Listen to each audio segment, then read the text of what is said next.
de que a gente vive em um universo que deveria estar repleto de vida, só que aonde a gente olha, a gente ouve mais nada do que o mais absoluto silêncio.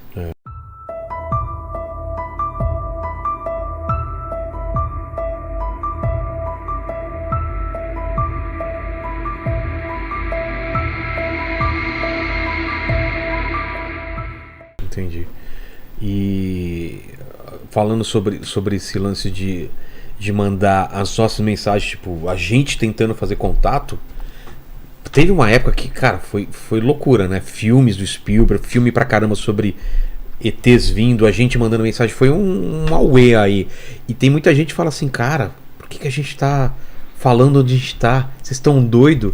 Tem uma linha de gente que fala que o ideal é ficar quieto, né? Sim. Essa é até uma das possíveis soluções do paradoxo de Fermi. Vamos lá, o que é o paradoxo de Fermi? O paradoxo de Fermi é uma observação, ela é atribuída ao Fermi, mas se eu não me engano existem assim, questionamentos se foi ele mesmo que iniciou o paradoxo de Fermi, sabe? Muita gente estava pensando a mesma coisa ao mesmo tempo e aí qual a forma ficou com ele, E a bucha ficou com ele. Mas é basicamente essa observação de que a gente vive em um universo que deveria estar repleto de vida, só que aonde a gente olha, a gente ouve mais nada do que o mais absoluto silêncio.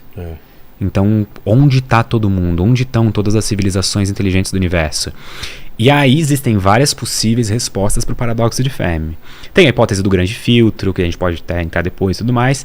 Só que a hipótese da floresta negra, ou floresta sombria, é a hipótese mais assustadora, eu diria, do ponto de vista evolutivo. Quando eu descobri, eu falei, faz todo sentido e é assustadora. Realmente, é isso. A hipótese basicamente fala, para quem nunca foi familiar ao termo, que o motivo pelo qual a gente não ouve civilizações inteligentes entrando em contato com a gente é porque elas não querem se mostrar para as outras possíveis civilizações predadoras. E isso entra um pouquinho em teoria dos jogos. E é bem interessante porque, de fato, eu não tenho como saber qual que é a índole de uma outra civilização inteligente. Para todos os efeitos, eu deveria imaginar que elas têm más intenções. Nossa evolução, inclusive, os que tinham mais receio e os que atacavam antes sobreviveram, então até hoje aí. A evolução na Terra é uma grande teoria dos jogos aplicada, por exemplo. Então, quem atira primeiro ganha. E outra, gente na Terra compete por recursos limitados. Da mesma forma, pode não parecer hoje pra gente por causa do lugar em que nós estamos, a nossa árvore tecnológica, mas tanto o sistema solar quanto a galáxia também tem recursos limitados. E a gente limitados. Então, o que se faz quando você tem recursos limitados? Você briga, né? Briga por eles. Entra em conflito por eles. E é baseado nessa ideia que surge a hipótese da Floresta Negra, que é basicamente uma ideia de que todas as civilizações possíveis existentes já se sacaram dessa ideia, já se sacaram, tipo, elas podem não ser agressivas, elas podem ser a civilização mais pacífica que existe, mas a existência de uma civilização agressiva capaz de, por exemplo, aniquilar qualquer uma que se mostre pro resto do universo, justifica o absoluto silêncio e tentar se esconder. Exato. Porque senão isso danifica e ameaça completamente. Falando para as pessoas como é a Terra e onde ela tá, a pessoa fala, cara, tô precisando dessa parada chamada água aí que aqui a gente não tem. Vamos lá. Tem uns caras que estão enchendo o saco, mata todo mundo e traz. Ou tipo, que legal esse planeta Terra, rico em bismuto. Pô, mas eu tô precisando de mais iPhone aqui no meu planeta, viu? Exato. Foi mal, mas não queria, não é pessoal. E faz muito sentido, né, cara? Faz todo sentido. Inclusive, isso faz sentido pra nós humanos. Se a gente quiser ter essa abordagem, se um dia a gente fizer contato com outra civilização e a gente tiver tecnologia suficiente pra ir lá e aniquilar eles, nessa linha de pensamento, isso faz sentido. Porque a gente vai estar se precavendo de uma possível ameaça. Porque mesmo que uma civilização hoje, na árvore tecnológica deles, não seja uma ameaça, nada impede que no futuro seja. Tanto que o livro que eu tô lendo, que é... a gente estava conversando antes aqui, o problema dos 3 corpos, o segundo é Floresta Sombria, e é assim, essa civilização, ela tá com problema de recurso, ela precisa vir para a Terra, e ela demora 400 anos para chegar até a Terra. Eles falaram assim, esses 400 anos a Terra, pela velocidade da tecnologia, vai suplantar a gente, então a gente, se chegar lá, depois de 400 anos, a gente perde essa batalha.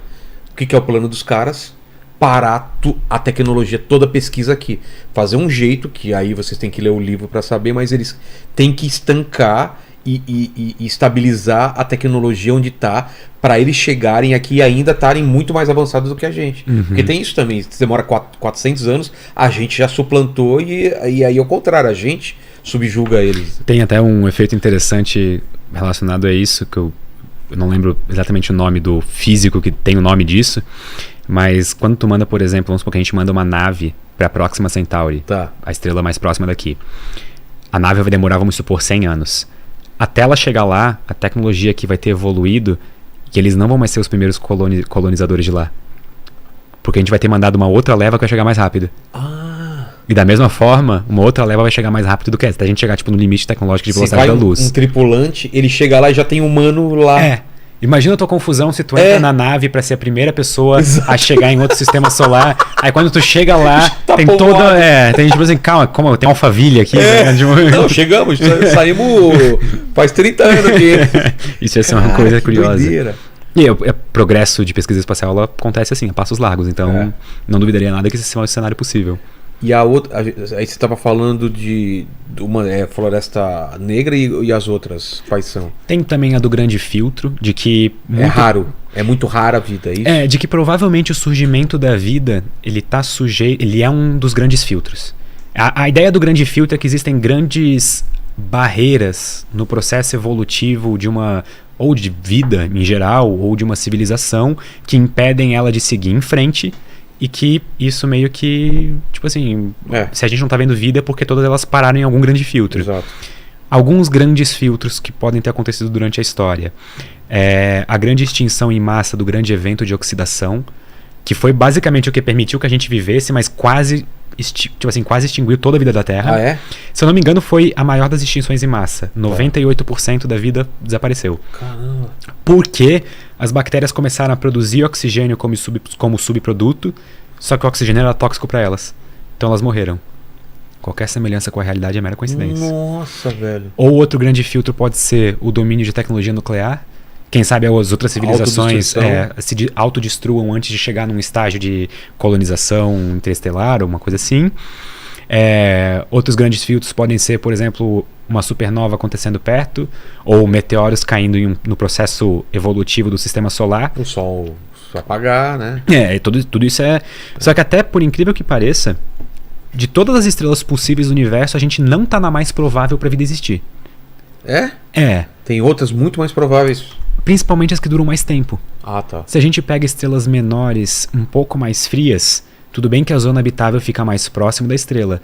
Só que elas podem chegar, se eu não me engano, a trilhões de anos de vida. O Sol vai ter alguns bilhões, se eu não estou enganado. Então é uma escala de 10, 100 de diferença. Então é bastante coisa. A gente não tá na melhor estrela pra vida. Sim. E isso é uma coisa peculiar, se for parar pra pensar. Cara, é tanta coisa. Que pode dar errado, que eu tô surpreso que deu certo. Exato. Tá ligado? E quando tu para pra pensar que 4,5 bilhões de anos de evolução resultaram em nós dois, caraca, olha a merda. Não, cara, é assustadoramente. É uma sequência de acertos pra gente chegar aqui absurdo.